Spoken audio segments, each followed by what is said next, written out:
Hey, happy Tuesday. So, this is Kathy Garcia here. Wow, I got my hair cut today, so it's a little everywhere. So I, like everybody, have food cravings. and there's many causes of them. So over the years, just different things I've learned about food cravings, and I've taken some notes. Hey, Lisa. Awesome. How you doing? Thanks for joining. So food cravings, what causes them?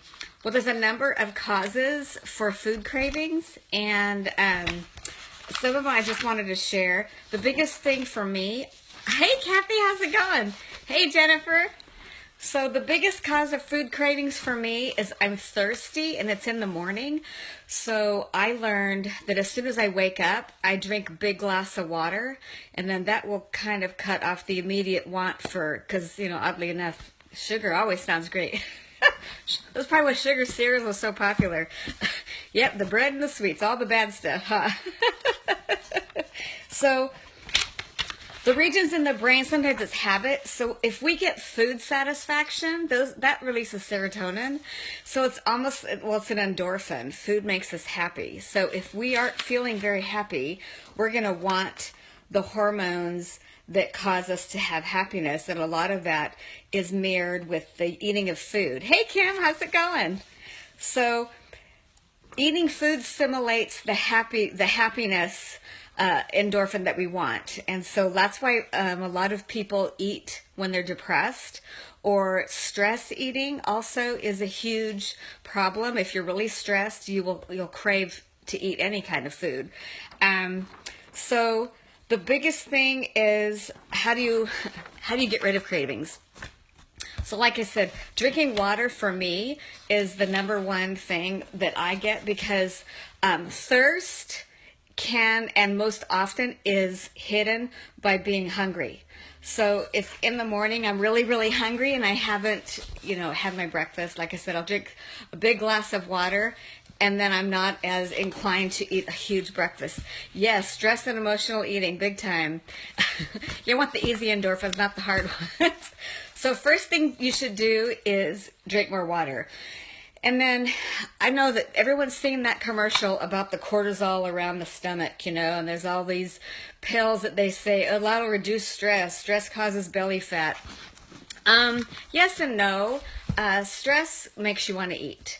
And so it does cause things in your body to retain fat.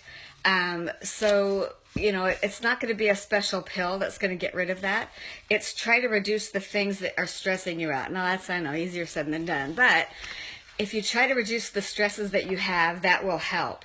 Okay, another thing, and this is a big obesity issue, people that don't get enough sleep gain weight.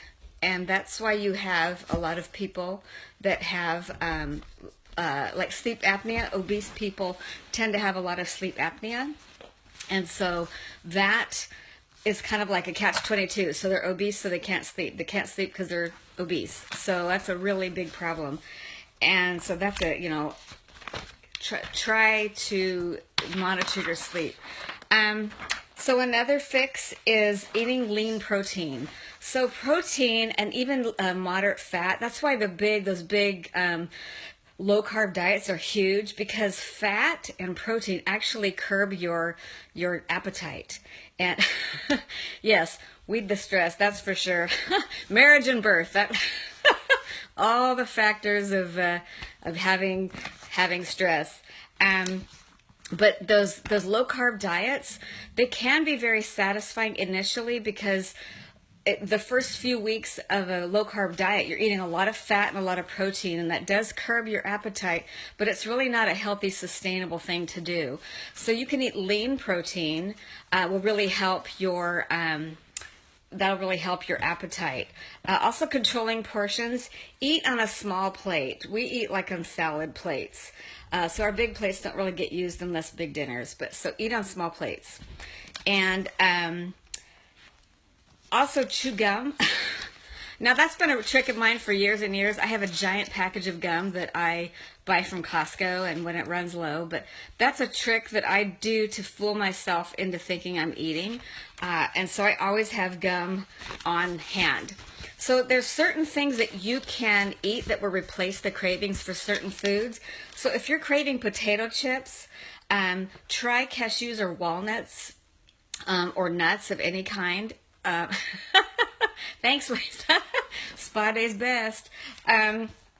So to replace potato chips, eat nuts, but you also remember that those have really high calories, so try to moderate how much of that you eat. Now, a lot of people have chocolate cravings, and that means you're low in magnesium. So some people take magnesium supplements or eat food that's high in magnesium that will, almonds are very low or very high in magnesium, and the raw almonds are a lot lower in calories, obviously, than the salted ones. So that's a good substitute as well. But best of all is dark chocolate. Now, dark chocolate is lower in sugar, but also the ones that have 70% dark chocolate.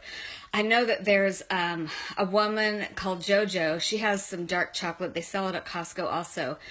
And it's really, really, really yummy. And it has 70% cocoa, so it's really low in sugar, and it's really, really good. So that can satisfy that.